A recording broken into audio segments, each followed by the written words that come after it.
So I want to talk a bit about what is green.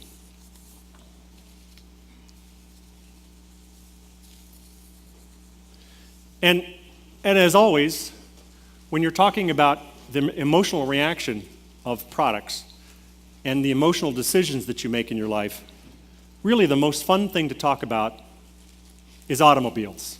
So we're going to shift to automobiles at this point. And a number of my friends who are designers are in the automotive industry. So here's a great product. General Motors, bless their heart, came out with a hybrid Chevy Tahoe. And nothing says green like a hybrid Tahoe, right? So this is one of those issues. As a consumer product, from a design standpoint, it's not believable. You don't really believe anybody's doing anything significant. And did you ever see them on the road? They had the word hybrid in super graphics down the side of them, in a desperate attempt for people to let other people know that they were driving a Tahoe hybrid. So a failure in the marketplace from a design standpoint. The first year they were on sale, how many Chevy Tahoe hybrids do you think GM sold in the United States? Anybody? 17. 17 were sold in the first year of introduction.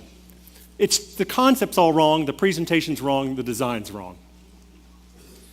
So there are companies in the world who are not known for being green. This happens to be a Ferrari.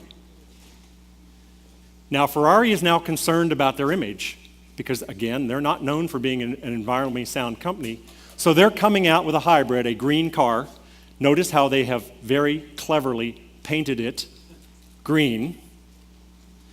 It uses a hybrid system called KERS, Kinetic Energy Recovery. And it's a combination of batteries and a regeneration system and the powertrain. The problem is, at the end of the day, you just don't buy it. I don't mean go out and pay cash for it. You just don't believe that Ferrari is an environmental company and that they're really concerned about doing green. Another company that did a similar thing, Bentley. You're probably aware this great British company. It's all owned and run by the Germans, but you can buy a $250,000 Bentley GT, and this would be my dream car. I don't own it. It gets up to 200 miles an hour. They're going to launch a version that runs on biofuel and will be 85% recyclable. And they're starting to put together a PR campaign to promote these facts. Now, the thing that's wrong with that concept is the people who can afford a $250,000 Bentley probably are not going to be hunting down the biofuel supply, going around to the McDonald's and collecting the old French fry oil. The other thing they're not going to do, how many recycled Bentleys do you think there are in history? We've picked a product category that in general does not get recycled. It goes into car collections. So this is another case where, from a design standpoint, the design's all wrong. It's a failure, but it's a company trying to change its image. So my best example of all, you'll recognize, is my next one. Poor GM, right? The Hummer. Nothing says environmental and green like a Hummer. And so when the world turned on them recently, as it did, what do you think their response was? Correct. They came out with a much smaller hybrid Hummer concept. You're all familiar with it? It was a new, you can see it was a new two-seater size Hummer, used much less energy, and of course was a hybrid to boot. The problem with that, it's still a Hummer. And in our minds, from an emotional standpoint, we don't consider that an environmentally friendly car, and it certainly doesn't say environmentally friendly or green to anyone else. So it doesn't express who you are, who you want to be. So where is Hummer today? They're gone. They were trying to sell them to the Chinese. That didn't even work. They're gone. If you would like a Hummer, I understand there are some still on lots, and you can get a good deal on them, but they are going fast. So let's stick with automotive a while. We've talked enough plumbing today, right? Yeah, okay. So at one point in time, the car company that produced more hybrid cars, offered more hybrid models than any other manufacturer was Honda, correct. Most people would assume it was Toyota, but it was Honda. Honda went through and I think introduced between 8 and 9 hybrid models, but they put them in all their conventional sedans. So nobody knew if you had a Honda hybrid that you were driving a Honda hybrid. What has Honda had to do to change that? They've gone back and done a new design, which is the Insight. The Insight now has that quirky hybrid look that you expect. So now, when you pay your money to buy your Honda Insight, everyone else will know that yes, you're being responsible, you're doing the right thing, you bought an environmentally sound green automobile. Same thing with Toyota, my good friends at Toyota. But no, I won't go into, I have a story from the insiders at Toyota, I'm not gonna do it, maybe afterwards. But the Camry, are you all aware that you can buy a hybrid Camry? But why would you do that? Your neighbors, everybody has a Camry, your neighbors aren't gonna know that you stepped up and did the right thing.